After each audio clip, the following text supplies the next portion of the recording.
हाँ हाँ। विघ्नहर्ता गणेश जी को नमस्कार करते हुए मैं सबसे पहले तो जिनकी स्मृति के लिए यह अधिवेशन है, वेबिनार है, ऐसे श्री श्री कृष्ण जकातदार जी को भी नमन करना चाहूंगी, और जयश्री और शेवाले दादा दोनों को भी बहुत अभिनंदन देना चाहूंगी। और सबसे ज्यादा जयश्री को, क्यों मैं उनको जयश्री कहकर बुला रही हूँ, जयश्री जी भी नहीं कह रही हूँ, इतनी वो मेरे निकट में मानती हूँ उनको, इसलिए। और महिला होते हुए भी इन्होंने इतना अच्छा इनिशिएटिव लेके यह तीसरा इनका पुष्प हो रहा है सबके लिए, इसके लिए मैं बहुत ही बहुत प्रभावित हूँ इनसे, और इनका इसीलिए अभिवादन करती हूँ।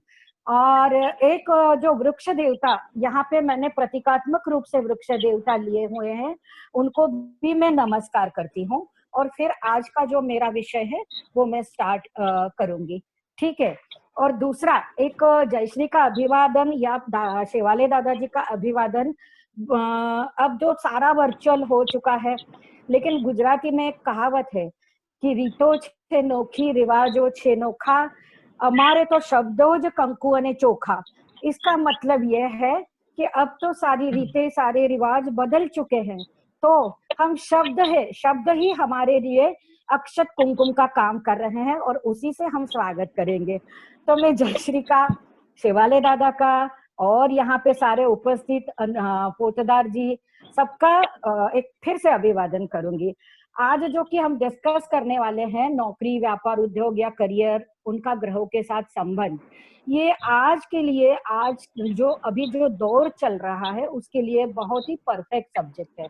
वैसे तो कोई भी बच्चा जब छोटा होता है और हम पूछते हैं उसको कि क्या बनोगे बेटा, तो बस वो कहता है, एक दो चार सिलेक्शन उसके पास होते हैं, या तो मैं पुलिस बनूंगा, या तो मैं डॉक्टर बनूंगा, खेल में भी उसके पास वो सब होता है। लेकिन जैसे जैसे समझ बढ़ती है तो उसके चॉइसेस बदलते जाते हैं।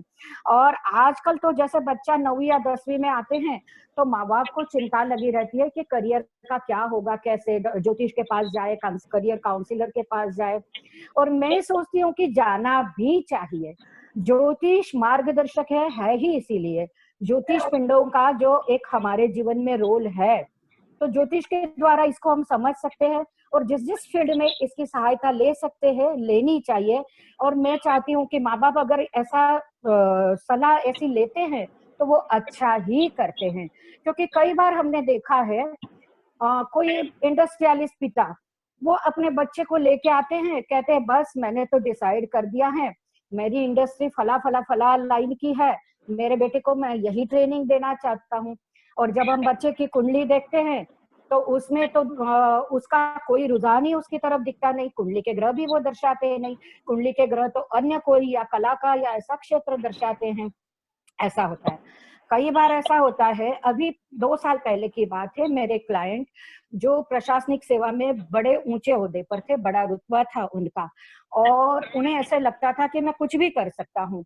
रिटायर्ड होने के बाद उन्होंने अपनी सारी पूंजी लगा दी, उसके ऊपर से फिर लोन लिया घर के ऊपर, और सारी पूंजी लगा के बिजनेस लगाया। बहुतों ने उनको मना किया, लेकिन वो कॉन्फिडेंट, बहुत ज्यादा कॉन्फिडेंट थे, वो सक्सेस नहीं हो पाए क्योंकि दशा और अंतरदशा ने उनका साथ दिया नहीं। तो दशा अंतरदशा यानी कौन सा समय है बिजनेस के लिए, आ रही है आवाज, आ रही है आवाज? हाँ। हाँ। हाँ, दशा आ अंतरदशा रही ने, है। आ रही, हाँ, दशा अंतरदशा ने उनका साथ नहीं दिया, समय ने उनका साथ नहीं दिया। तो ज्योतिष यही सहायता हमारी करता है। अब जब हम कुंडली से नौकरी करेगा बच्चा, जातक, या व्यवसाय करेगा, वो अच्छा रहेगा, कैसा रहेगा, जिंदगी में कितना सक्सेसफुल रहेगा, ये सब देखते हैं, तो सबसे पहले हम दशम भाव, कर्म कर्म भाव को देखते हैं। कर्म भाव यानी जो तकदीर में वो कर्म करना लिखवा के लाया है, हो सकता है कि वो उसकी अंदरूनी इच्छा ना हो, वो कुछ अलग भी दर्शा रही हो, लेकिन फिर भी एक कर्म उसने क्या करना है ये दशम भाव इंडिकेट करता है।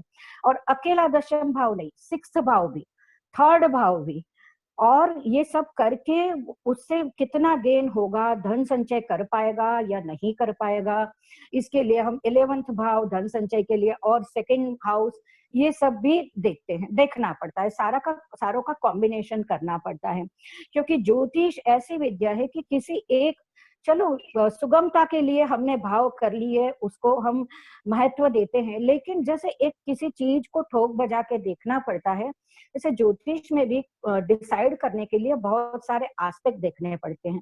जब हम दशम भाव को देखते हैं तो दशम भाव के 4 मेन कारक ग्रह माने जाते हैं। सूर्य है, बुध है, शनि है और गुरु है। ये 4 ग्रह उसके कारक है। ठीक है, अब ये 4 ग्रह जो दशम भाव के कारक माने जाते हैं, हम देखते हैं, और लगन तो है ही, क्योंकि लगन तो खुद स्वयं जातक है, तो वो तो कुछ कोई भी देखेंगे, कोई भी परिस्थिति का हम आकलन करेंगे तो लगन हमें देखना ही देखना पड़ेगा। अब हम दशम भाव देखेंगे, दशम भाव में मकर राशि पड़ती है। काल पुरुष की कुंडली जब हम देखते हैं तो मकर राशि का स्वामी शनि है, उससे होने वाले लाभ, वहां पे कुंभ राशि है, दोनों का स्वामी शनि है, और कारक कर्म का कारक शनि है। जैसे स्थिर कारक हम शनि को मानते हैं, तो स्थिर कारक अगर शनि है तो ये पहले देखा जाता है। अब हम तृतीय भाव की अगर बात करते हैं तो तृतीय भाव का स्वामी होता है, तृतीय षष्ठ दोनों भाव का स्वामी बुध है। और वैसे भी दशम स्थान से देखें तो दशम स्थान से तृतीय भाव छठा भाव होता है। ठीक है, वो उनके प्रयत्नों की पूर्ति का, उसके पराक्रम का स्थान कहते हैं। और दोनों स्थान का स्वामी ग्रह जो है वो बुध है। मेरा खुद का ऐसा मानना है कि जीवन का कोई भी एस्पेक्ट देखते हो तो किसी भी पर्सन की कुंडली में बुध अच्छी पोजीशन में होना चाहिए। बुध ग्रह बुद्धि का, लॉजिक का कारक है, और इतना ही कारकत्व नहीं, एक सहिष्णुता या जिंदगी के जो कुछ प्रश्न है उनका हम कैसे सामना करेंगे, क्या करेंगे, कैसे डिसीजन लेंगे, ये अच्छा बुध ही करवाता है।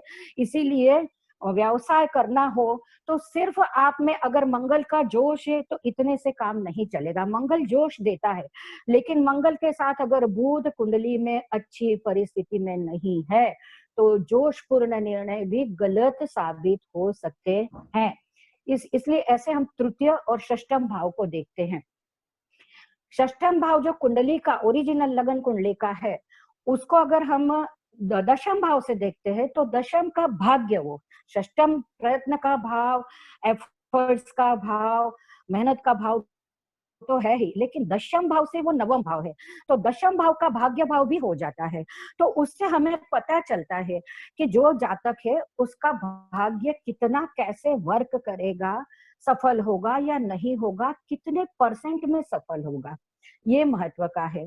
और एक भावात भावम से अगर हम देखते हैं तो दशम भाव से, दशम यानी सप्तम भाव भी बहुत इंपॉर्टेंस रखता है, क्योंकि सप्तम भाव से हम पार्टनरशिप देखते हैं, बिजनेस करना है तो पार्टनरशिप देखते हैं, लाइफ की पार्टनरशिप भी इससे ही देखी जाती है। कई बार हमने देखा है कि कोई जातक जो जीवन में कुछ नहीं कर रहा होता है, लेकिन शादी के बाद तुरंत अच्छा कर्म करने लगता है, अच्छी नौकरी मिल जाती है या बिजनेस में तरक्की करता है। इस तरह उसका सप्तम भाव एक्टिवेट होता है और उसका रिजल्ट उसे मिलता है। ठीक है, सप्तम भाव। अब 11वां भाव भी क्यों देखना है कि ये सब सारा करके हम कितना गेन कर पाएंगे या नहीं कर पाएंगे, ये भी हमें देखना होता है। ऐसे सारे भावों का आकलन करना होता है। ये एक सिंपल सी एक पद्धति है, और ये सारे भावों की पोजीशन हमने दशमांश कुंडली में तो जरूर जरूर जरूर देखनी होती है। दशमांश कुंडली में दशम स्थान की राशि कौन सी है, वहां पे ग्रह कौन सा है, और दशमांश कुंडली का लग्नेश कौन बन रहा है, और सारा आकलन करके एक दूसरे का संबंध अच्छा है या नहीं। वैसे चंद्र, बुध, गुरु, शुक्र ये शुभ ग्रह माने जाते हैं, लेकिन इन शुभ ग्रहों का भी ये रोल है कि जब यह द्विस्वभाव कुंडली में केंद्र के स्वामी बनते हैं तब ये शुभ प्रभाव नहीं देते हैं। हम जब दशम भाव देखते हैं तो दशम भाव क्या है, केंद्र का ये भाव है। केंद्र के जो भाव है, चौथा भाव है, सप्तम भाव है, तो चौथे भाव से सप्तम भाव अधिक बलवान है, और सप्तम भाव से भी अधिक दशम भाव बलवान है। और दशम भाव का हम देखते हैं सूर्य वहां पे सबसे बलवान, क्योंकि वह सूर्य का स्थान है, आकाश का स्थान है। चतुर्थ भाव पाताल लोक है और दशम भाव यह ऊर्ध्वलोक है। और वहां पे सूर्य हमेशा सूर्य उच्च में होता है। वहां पे जिनका सूर्य पॉजिटिव पोजीशन में होता है तो वो लोग अपना बिजनेस हो तो उसमें बहुत आगे बढ़ते। और कई बार तो ये भी देखा है कि चाहे वो नौकरी भी अन्य ग्रहों की वजह से नौकरी भी कर ले तो नौकरी में भी उनकी पोजीशन तो बिल्कुल बड़ी होती है, बॉस जैसी ही होती है। उन्हें किसी को पूछ के डिसीजन नहीं लेना पड़ता है, वो अपने बलबूते पर खुद डिसीजन लेना पड़ता है। यहाँ पे एक थोड़ी सी अलग बात में मुझे याद आया कि एक ये अभी बाद में आएगा, फिर भी मैं शायद भूलू नहीं, इसीलिए कि केतु का मैंने बहुत देखा है। दशम भाव में केतु अच्छा मानते हैं, अच्छा रिजल्ट भी देखा है। लेकिन मैं जैसे जैसे निरीक्षण करती हूँ और कई एस्पेक्ट में मैं कुंडलियां इकट्ठी करती हूँ तो मैंने देखा है कि जब जब भी भरणी नक्षत्र में वहां पे केतु होता है, भरणी नक्षत्र में यानी सिंह लग्न की कुंडली बनेगी, तो वहां पे जब भरणी नक्षत्र का केतु होता है तो ऐसे लोग अपने बिजनेस से बार बार कट जाते हैं। बिजनेस अच्छा करते हैं, जो भी काम करते हैं अच्छा करते हैं, लेकिन उसमें कंटिन्यूटी नहीं रहती है, वो कट जाते हैं। वैसे भी मैंने राहु और केतु का तो नाम ही रखा है, राहु का नाम मैंने रखा है धुआं और केतु को मैं कहती हूँ कैंची। केतु की कैंची, उसका तो काम ही काटना है, रिलेशन से भी कई बार काट देता है। और केतु मोक्ष का कारक क्यों कहा है, क्योंकि वो हमें दुनियादारी से काट देता है और ऊर्ध्व से जोड़ देता है। इसीलिए दशम स्थान में केतु बहुत आगे भी बढ़ाता है। लेकिन और पॉलिटिक्स वाले जो लोग हैं उनका तो कई बार देखना अच्छा केतु होता है। लेकिन आप याद रख ले, भरणी नक्षत्र से कई कुंडलियां मैंने इकट्ठी करी है, उससे रिलेटेड केतु होगा तो वो जब नीचे गिरते हैं तो बहुत जोर से नीचे गिरते हैं, अप आते हैं तो बहुत ज्यादा अप आते हैं। ये एक सिस्टम मैंने बताया। वैसे तो जैसे हम दशम भाव का या कुंडली का या कर्म स्थान का आकलन करते हैं तो बहुत सारी पद्धतियां हैं, अष्टक वर्ग, जिनके बारे में और भी कुछ बताने वाले हैं और लोग, ठीक है, तो उसके पर मैंने नहीं जाना है। केपी पर भी मैं नहीं जा सकती हूँ, लेकिन इतना है कि 2 7 11 2 6 11 ये सारे कॉम्बिनेशन केपी में देखे जाते हैं। एक दो तीन छोटे छोटे क्लू में बताना चाहती हूँ कि आप जब कुंडली देखते हो उसका आप दृश्य गोलार्ध और अदृश्य गोलार्ध ऐसे दो भाग करोगे तो दृश्य गोलार्ध और अदृश्य गोलार्ध शायद सबको पता होगा, ना पता हो तो मैं बता देती हूँ कि एक कुंडली के 1 से सप्तम भाव तक जो है वो अदृश्य है और उस सप्तम से 12वां भाव है वो दृश्य गोलार्ध है। दृश्य गोलार्ध में ग्रह ज्यादा इकट्ठे हैं हुए हैं और शुभ ग्रह है, शुभ पोजीशन में, शुभ नक्षत्र में है, तो आप दावे के साथ बिना कुछ और देखे कह सकते हैं कि ये जो जातक है वो व्यवसाय ही करेगा और व्यवसाय में आगे भी बढ़ेगा। ठीक है, अदृश्य गोलार्ध के ग्रह भी सपोर्ट करते हैं लेकिन उतना नहीं करते हैं, बाकी आकलन करना पड़ता है। ये एक बड़े काम का क्लू है। और भी बेसिक क्लू और बताना चाहूंगी कि सारा अगर हम नक्षत्र सिस्टम से या केपी से नहीं देख पा रहे हैं तो आप अपने चंद्र नक्षत्र का स्वामी देख लीजिए। चंद्र नक्षत्र, मान लीजिए किसी का चंद्र नक्षत्र चित्रा है, तो चित्रा नक्षत्र का स्वामी अगर मंगल है तो कुंडली में मंगल कहाँ बैठा है और दशमांश कुंडली में मंगल कहाँ बैठा है ये देख लीजिए। उसकी पोजीशन कैसी है ये देख लीजिए, तो तुरंत तुरंत आप उसका कारकत्व समझ जाओगे और फिर आप बता पाओगे कि किस प्रकार के व्यवसाय में या कर्म में ये जातक जा सकता है। और 99% आपका जो एक प्रेडिक्शन है वो सही हो जाएगा। तो यहाँ पे ये जो दूसरा मैंने एक दृश्य गोलार्ध अदृश्य गोलार्ध वाला क्लू बताया, दूसरा एक ये जो नक्षत्र वाला है ये बताया, बाकी जो हमारी परंपरागत पद्धति है ये। अब जो ये कुंडली का आकलन है इसको मैं थोड़ा सेट असाइड करके, अगर हमारे ग्रह कुछ हमें सपोर्ट नहीं कर रहे हैं, हमारे बिजनेस में या फिर जॉब में मुश्किल हो रही है, और याद रखिए फिर से मैं जयश्री जी को अभिवादन क्यों करना चाहती हूँ कि अभी हम एक ट्रांसफॉर्मेशन के दौर से गुजर रहे हैं, सब कुछ चेंज हो रहा है। सिर्फ महामारी नहीं, ग्रहों की जो परिस्थिति है, पृथ्वी पर मनुष्य का जीवन बिल्कुल चेंज हो रहा है, लाइफ स्टाइल चेंज हो रहा है, काम का प्रकार चेंज हो रहा है, सब चेंज हो रहा है। तो ऐसे चेंज वाले समय में कई लोगों की मुश्किलें बढ़ने वाली है, कई लोगों की नौकरियां छूटने वाली है, कई लोगों के बिजनेस बंद होने होने की कगार पर है या होंगे, लेकिन ये हमने नेगेटिव साइड देखी। पॉजिटिव साइड अगर हम देखें जैसे 2020 के बाद, तो पॉजिटिव साइड में हम ये कर सकते हैं कि बहुत कुछ अच्छा भी हो सकता है, क्योंकि कभी भी ऐसा नहीं होता कि एक अगर हम बंद हो जाए एक दिशा हमारे लिए, तो बाकी 3 दिशा खुल जाती हैं। तो हो सकता है कि हाँ, करती हूँ थोड़ी देर के बाद, तो हो सकता है कि कई नए रास्ते खुल जाए, क्योंकि नए-नए बिज़नेस वालों के लिए नए-नए आइडियाज़, जैसे हम मान लीजिए अभी सॉफ्टवेयर वाले या हार्डवेयर वाले, वो बहुत अच्छा करेंगे। उनके लिए बहुत बड़ी एक अपॉर्च्युनिटीज़ मिल रही है। काफ़ी सारे बिज़नेस हैं कि जिनमें नए तरीके से बिज़नेस करना होगा, नई अपॉर्च्युनिटीज़, और जो पीछे हैं, तो उन्होंने क्यों पीछे है, क्या करना चाहिए, इसके लिए वृक्षों की एक आराधना करनी पड़ेगी।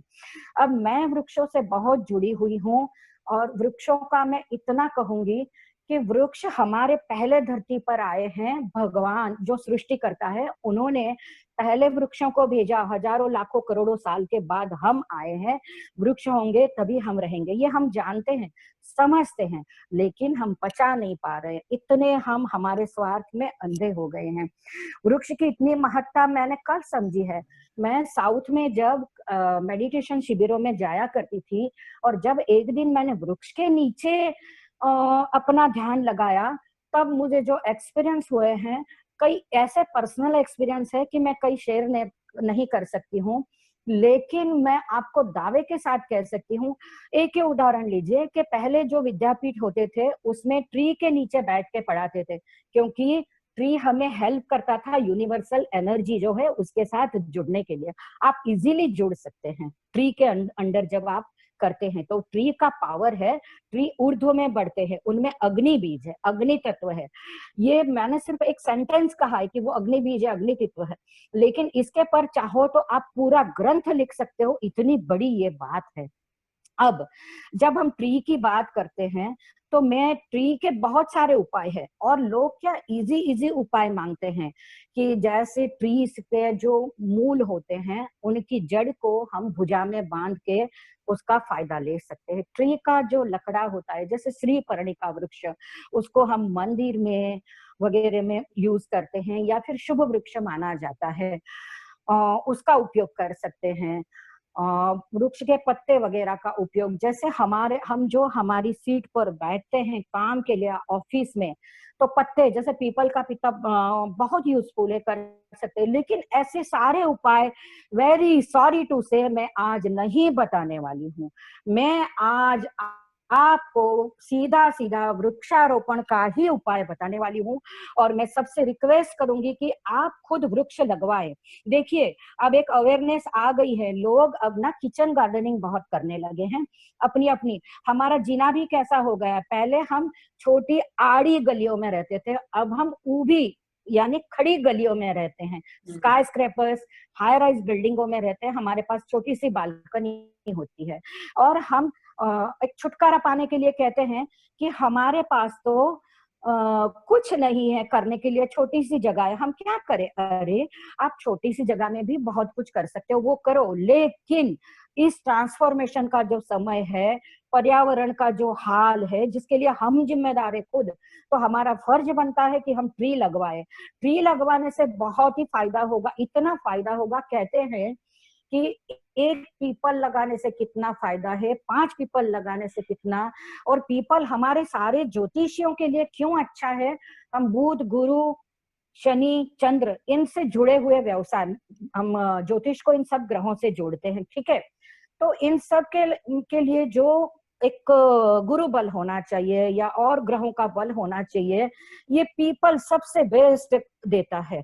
इसीलिए मैं सबको कहती हूँ कि पीपल को कभी जीवन में न भूले। आप जिस कॉलोनी में रहते हैं, जहां रहते हैं, उस कॉलोनी के रोड पर, आपकी रोड पर कहीं भी लगवाए। और गवर्नमेंट से भी आप गुजारिश कर सकते हैं। मैं तो इस जयश्री जी ने जो ये वेबिनार आयोजित किया है, उसके माध्यम से जो भी ज्योतिषी देख रहे हैं उनको गुजारिश करती हूँ कि आप अपने अपने गांवों में संगठन बनाएं, और अपने अपने ग्रह के हिसाब से, नक्षत्र के हिसाब से वृक्ष लगवाए। उसमें भी कई तरह के वृक्ष नहीं लगवाने हैं, जितने जो कॉमन वृक्ष है जिनसे हम परिचित है वैसे लगवाए तो बहुत अच्छा रहेगा। और ज्योतिष का नाम एक अमर हो जाएगा, क्योंकि ज्योतिषी के लिए समाज में जितनी अच्छी फीलिंग है उतनी नेगेटिव फीलिंग भी है कि ज्योतिष तो बस हमें लूटते हैं, हमें मूर्ख बनाते हैं, पूजा पाठ कर्मकांड के नाम पर हमसे पैसे ऐंठ लेते हैं वगैरह वगैरह। सब ऐसे नहीं है, फिर भी एक ये ओपिनियन रहता है। इसीलिए मैं कहती हूँ कि ये हमारे पास ये परफेक्ट समय आया है कि हम ये करवाए। हम खुद न लगवाए तो गवर्नमेंट को भी हम गुजारिश कर सकते हैं। क्यों मैं कहना चाहती हूँ, क्योंकि आपको पता नहीं होगा, आप सब ये बात सुन लीजिए, समझ लीजिए। काफी साल पहले, मुझे लगता है 80-90 के आसपास, साल में भूल गई हूँ, लेकिन वर्ल्ड बैंक का जब लोन लेना था तब वर्ल्ड बैंक की ओर से हमारे पर प्रेशर था कि ग्लेरसीडिया जो ट्री है वो आपने बहुतायत से लगवाना होगा। बाबुल, जिसको मराठी में वेड़ी बाबुल कहते हैं, गुजराती में गांडो बावल कहते हैं, वो आपको लगवाना होगा। ये सारे वृक्ष किसी भी काम के नहीं। बाबुल बड़े काम का ट्री है, बावल जिसको गुजराती में, लेकिन वो हमारा देशी जिसके पीले पीले फूल होते हैं वो वाला, तो वो हम नहीं लगा रहे हैं। और आप देखो गवर्नमेंट की जो ट्री प्लांटेशन की स्कीम है, पूरे जो ओपन एरिया है, गौचर की जमीन है, वहां पे ऐसे बाबुल लगा दिए हैं, सत्यानाश जमीनों का हो रहा है।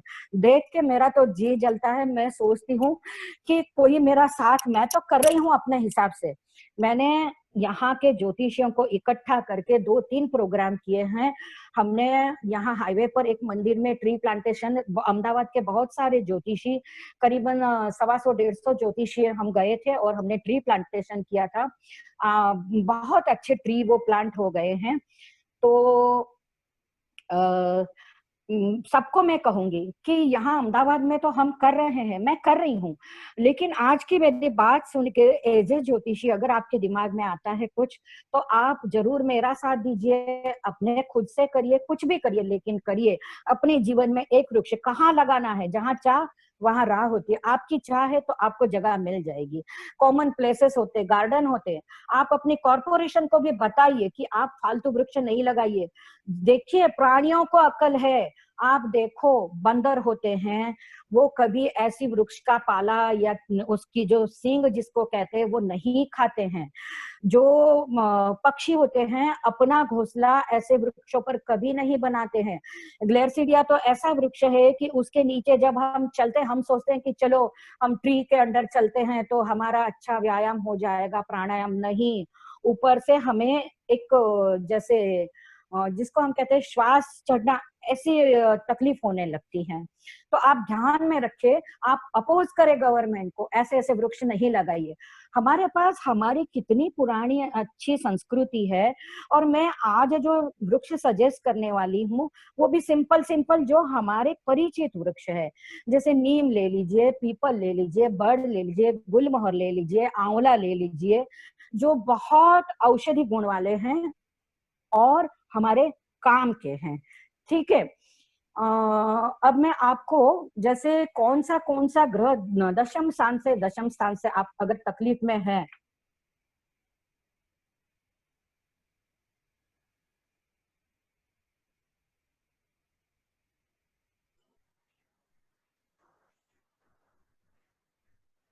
आवाज।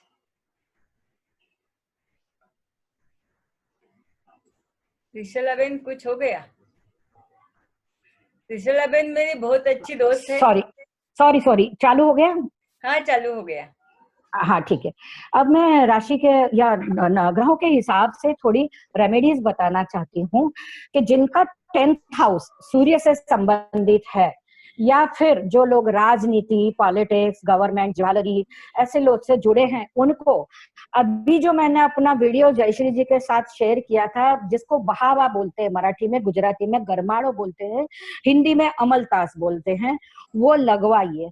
उस वृक्ष की वो जहां पे लगता है उतने एरिया में रोग नहीं रहता है। बहुत अपने आसपास के बहुत सारे एरिया को वो कवर करता है।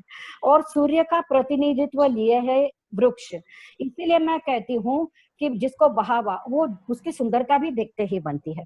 दूसरा शुक्र के लिए, कि जिसका 10th हाउस शुक्र से संबंधित है, या फिर जो एंटरटेन, फिल्म, जवाहरात ऐसी इंडस्ट्री से जुड़े हैं, स्त्रियों से, चावल फैक्ट्री स्त्रियों से, तो उनको मैं गुलमोहर लगाने की सलाह दूंगी। गुलमोहर भी इजीली अवेलेबल ट्री है।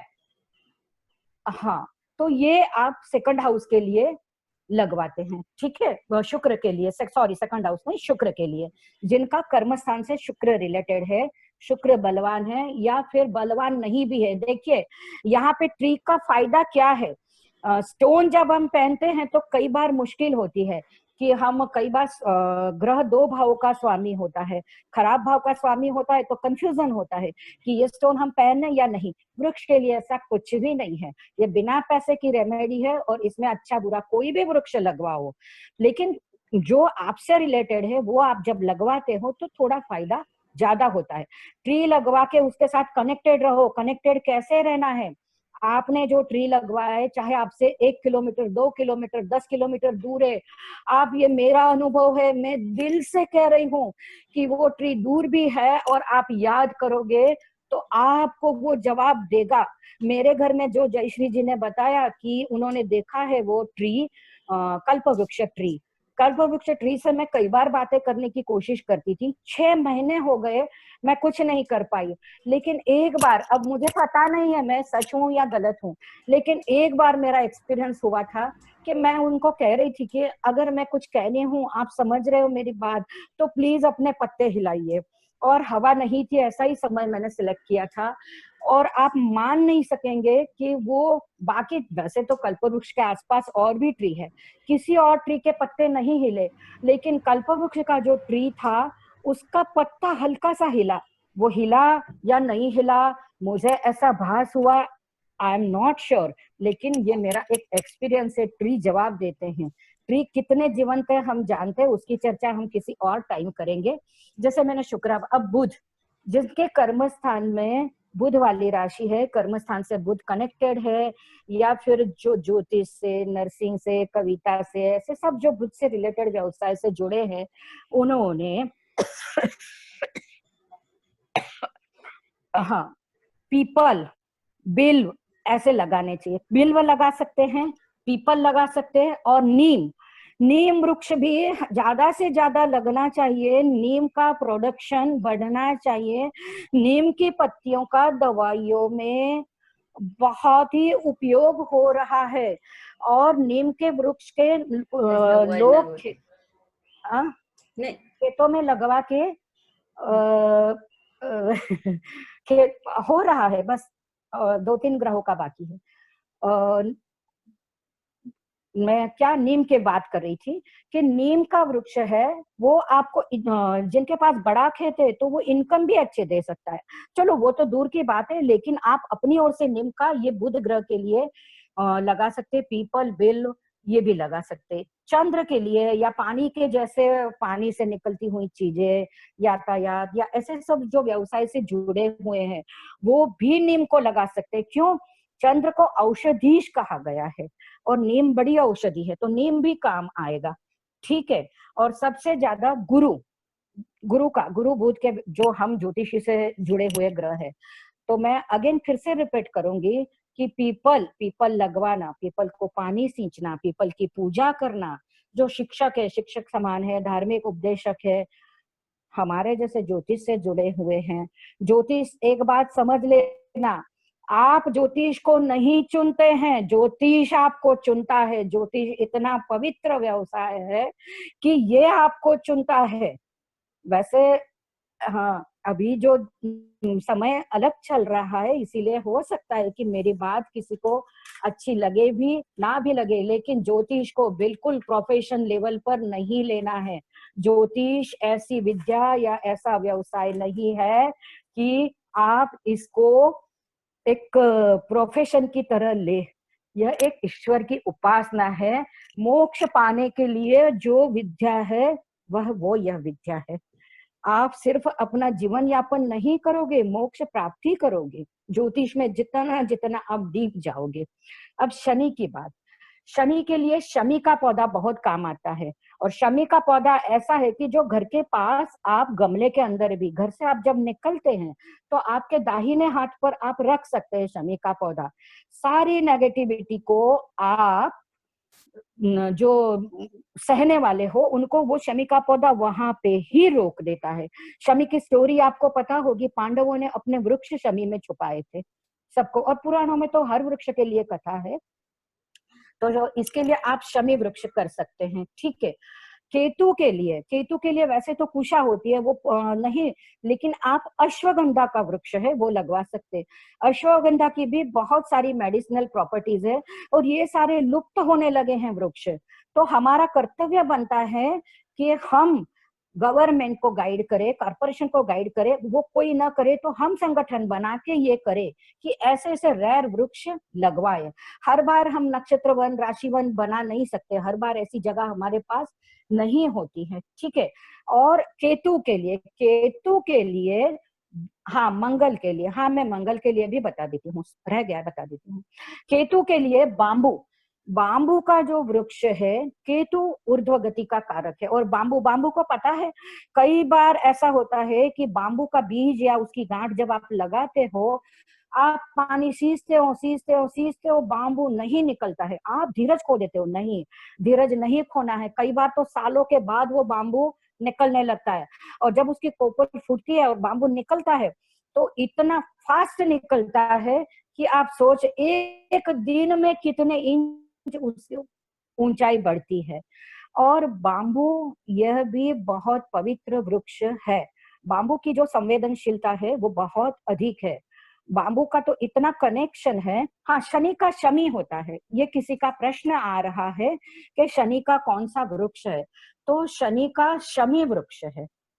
शमी शमी शमी जी, ठीक है। मंगल और राहु रह गया। मंगल, हाँ बताती हूँ। राहु के लिए मैंने ऑलरेडी बता दिया है, नहीं सॉरी रह गया है, अर्जुन वृक्ष। राहु के लिए आप अर्जुन वृक्ष, वैसे तो राहु के लिए दुर्वा है। दुर्वा क्यों है पता है? दुर्वा एक साथ कई साथ उगती है, ठीक है, लेकिन दुर्वा आप कई बार लगा नहीं सकते हो। और उसका बड़े जो वृक्ष होते हैं उनकी संवेदनशीलता और एक नेचर से जुड़ने की क्षमता वो ज्यादा होती है, इसलिए मैं बड़े वृक्ष लगवाने के लिए कहती हूँ। तो आप राहु के लिए अश्वगंधा, अरे केतु के लिए अश्वगंधा लगाइए, ठीक है। और किसी वृक्ष का अगर कोई, जब मंगल के लिए खैर का वृक्ष होता है अश्वगंधा, और एक अर्जुन का भी वृक्ष होता है जिसको सादड़ कहते हैं, सादड़, वो कर सकते हैं। दूसरी एक बात कि कोई अभी मुझे, शमी का वृक्ष आप घर के बाहर रख सकते हैं, किसी ने प्रश्न पूछा है इसलिए मैं जवाब दे रही हूँ। शमी का वृक्ष घर की बालकनी में हो सके तो नहीं लगाना, क्योंकि शमी का वृक्ष बाहर रखा जाता है, वो परेशानियों को कट करता है। आपके घर के बाहर निकलते दाहिने हाथ पे आप शमी का वृक्ष लगाइए। गुरु के लिए पीपल होता है, ये मैंने ऑलरेडी बता दिया है, ठीक है। तो ये सब्जेक्ट ऐसा है कि इसके पर हम बहुत कुछ कह सकते हैं, बहुत सारे वृक्ष सजेस्ट करते हैं, बहुत सारी स्पीसीज है, लेकिन समय, मैं सोचती हूँ कि मैंने काफी ज्यादा समय लिया है। तो सबसे प्रणाम करती हूँ, और सबने मुझे सुना, इसलिए सबका शुक्रिया। धन्यवाद त्रिशला बहन, आपके साथ में उदय रही और आपके साथ ज्योतिष विश्व में बहुत घूमी, और आपकी सहेली बनना मुझे बहुत अच्छा लगा, और आपके घर में जो वृक्ष है वो भी देखकर बहुत आनंद हो गया। आज हमारे इस अधिवेशन में आ गए और हमको कुछ अच्छा टिप्स दिया। बहुत अच्छा, धन्यवाद। थैंक यू, आपने आयोजन किया इसीलिए